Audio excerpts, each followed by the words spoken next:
Hello friend, Bihar PSC centre में आपका स्वागत है। तो फ्रेंड्स, मॉडर्न हिस्ट्री का क्लास हो रहा था। आप किसी भी एग्ज़ाम की तैयारी कर रहे हो सभी के लिए है। और अगर आपने इससे पहले वाली क्लास को नहीं देखे तो प्लीज़ ज़रूर देख लीजिएगा, प्ले लिस्ट बना हुआ है। आज का जो क्लास होगा वो क्वेश्चन नंबर 401 से स्टार्ट होगा। और ये सारे क्वेश्चन प्रीवियस ईयर है, यानी कि एग्ज़ाम में बार बार यही सारे क्वेश्चन जो है पूछे जाते हैं। एक बार आप ज़रूर देखिएगा ताकि आपको भी ऐसा विश्वास हो जाए देखने के बाद कि हाँ, वाकई में यही पूछा जाता है। क्वेश्चन नंबर 401, मानव बलि प्रथा का निषेध करने के कारण अंग्रेजों के विरुद्ध विरोध करने वाली जनजाति का नाम बताएं। यानी पहले बलि प्रथा एक भारत के समाज में बलि प्रथा का एक संस्कृति था जो अंग्रेजों इसके विरुद्ध कानून बनाए, लेकिन जनजाति जो है इनके खिलाफ हो गए। तो ये जनजाति कौन से थे? तो ये जो जनजाति है वो खोंड जनजाति थे। Option number B right answer हो जाएगा। देख लेते हैं इसका एक्सप्लेनेशन। मानव बलि प्रथा का निषेध करने के कारण अंग्रेजों के विरुद्ध विरोध करने वाली खोंड जनजाति थी। और खोंड या कोंद उड़ीसा में पाया जाता है और भारत के उड़ीसा राज्य की पहाड़ियाँ और जंगलों के निवासी हैं। ये कोंड या खोंद या कोंद भी कहा जाता है इसे। चलते हैं नेक्स्ट। और फ्रेंड्स, अगर आप चैनल पे पहली बार आए हैं तो प्लीज़ चैनल को ज़रूर सब्सक्राइब कर लें, क्योंकि यहाँ पे आप अपनी तैयारी को अच्छे तरीके से कर सकते हैं, क्योंकि यहाँ पे चैप्टर वाइज हर विषय का क्लास होता है।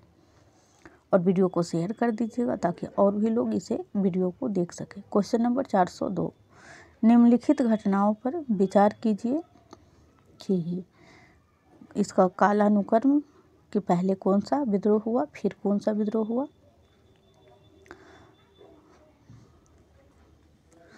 तो देख लेते हैं। 1 नंबर में है नील विद्रोह, 2 नंबर में है संथाल विद्रोह और 3 नंबर में है दक्कन दंगे और 4 में है सिपाही विद्रोह। तो इसका जो कालानुक्रम होगा वो हो जाएगा, पहले होगा 2 और फिर हुआ 4, फिर होगा 1 और 3। मैं इसे आपको यहाँ पे लिख के बता देती हूँ। पेंसिल लेने के बाद पहले जो हो जाएगा मैं शॉर्ट में ही लिखूँगी, संथाल विद्रोह। और उसके बाद हो जाएगा सिपाही विद्रोह जो कि 1857 में हुआ था। और थर्ड पे हो जाएगा नील विद्रोह और फोर्थ पे हो जाएगा दक्कन दंगे। तो इस प्रकार चलते हैं नेक्स्ट पे।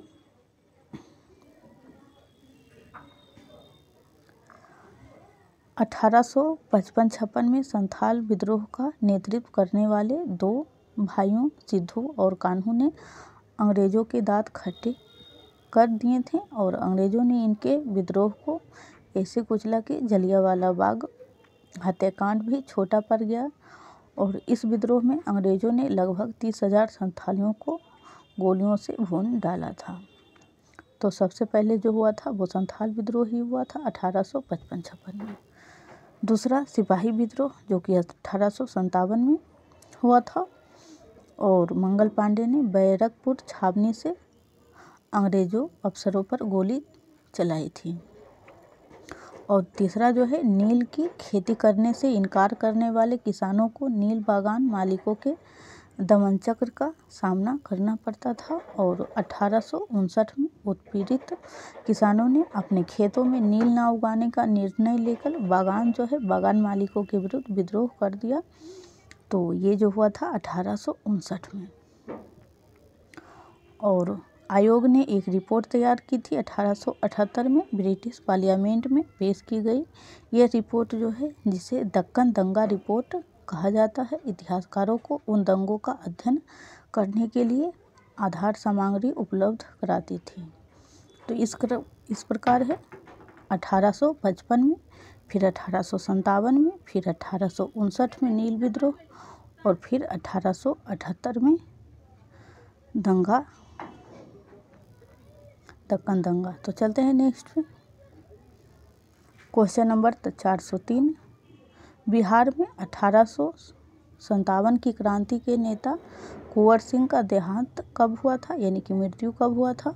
तो इनका जो मृत्यु हुआ था वो था 26 अप्रैल 1858 को। ये सारे क्वेश्चन हुए हैं फ्रेंड्स।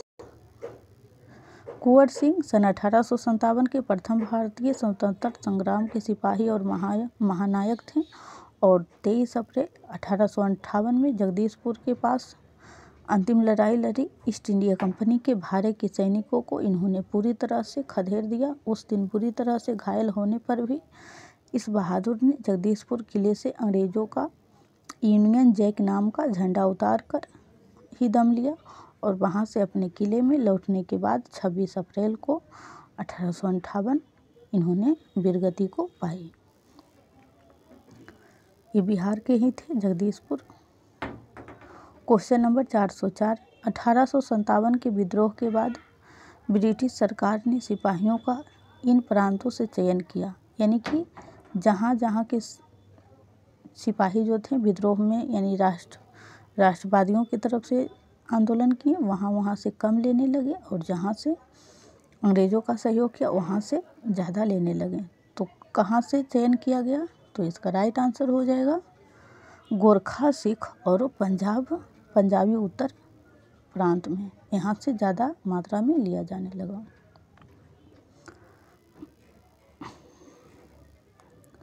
1857 के विद्रोह के बाद ब्रिटिश सरकार ने सिपाहियों का चयन गोरखा, सिख और पंजाब के उत्तर प्रांत से किया। 1857 के विद्रोह को भड़काने में उत्तर प्रदेश एवं बिहार के सैनिकों ने महत्वपूर्ण भूमिका निभाई थी, इसलिए ब्रिटिश सरकार ने इन्हें संदेह की दृष्टि से देखती थी और विद्रोह के समय बंगाल सेना के 60% सैनिक अवध तथा उत्तरी पश्चिम यूपी प्रांत के थे। विद्रोह के लिए भारतीय सेना उत्तरदायी थी।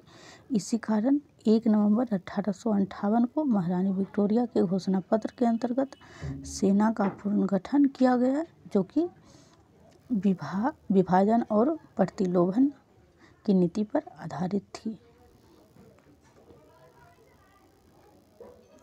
क्वेश्चन नंबर 405, अधिकतर नरमपंथी नेता थे। तो जो अधिकतर नरमपंथी नेता थे वो शहरी क्षेत्र से आते थे और जो गरम दल के थे वो ग्रामीण क्षेत्र से आते थे। नरम दल की शुरुआत भारत की आज़ादी से पूर्व कांग्रेस पार्टी की 2 खेमों में विभाजित होने के कारण हुई, जिसमें एक खेमे के समर्थक बाल गंगाधर तिलक थे और दूसरे खेमे में मोतीलाल नेहरू थे। मतभेद था। सरकार बनाने को लेकर मोतीलाल नेहरू चाहते थे कि स्वतंत्र भारत की सरकार अंग्रेजों के साथ कोई संयोजक सरकार बने, जबकि बाल गंगाधर तिलक जो थे कहते थे कि अंग्रेजों के साथ मिलकर सरकार बनाना तो भारत के लोगों को धोखा देने के समान है। और इस मतभेद के कारण लोकमान्य तिलक कांग्रेस से निकल गए और उन्होंने गरम दल बनाया।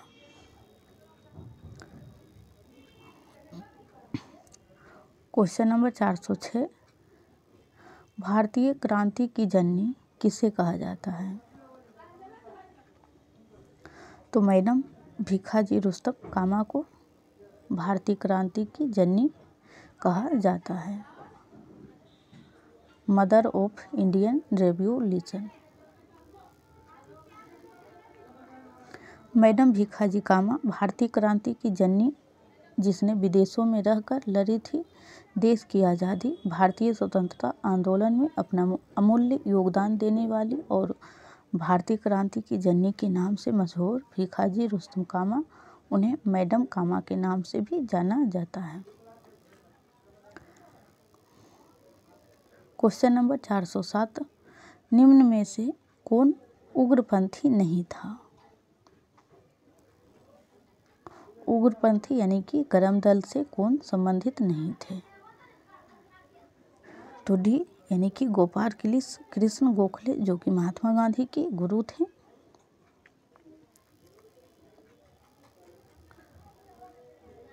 गोपाल कृष्ण गोखले जन्म जो है 1800 1966 में कोल्हापुर महाराष्ट्र में, और मृत्यु जो है 1915 में। अपने समय के अद्वितीय संसदविद और राष्ट्रसेवी थे। यह एक स्वतंत्रता सेनानी, समाजसेवी, विचारक एवं सुधारक भी थे। 1857 ईस्वी के स्वतंत्रता संग्राम के 9 वर्ष के बाद गोखले का जन्म हुआ था, और यह वह समय था जब स्वतंत्रता संग्राम असफल अवश्य हो गया था, किंतु भारत के अधिकांश देशवासियों के हृदय में स्वतंत्रता की आग धधकने लगी थी। तो इनका जन्म हुआ था 1866 में, गोपाल कृष्ण गोखले। क्वेश्चन नंबर 408, लाल बाल पाल त्रिगुट का कौन सा व्यक्ति भारतीय राष्ट्रीय कांग्रेस का अध्यक्ष हुआ? लाल बाल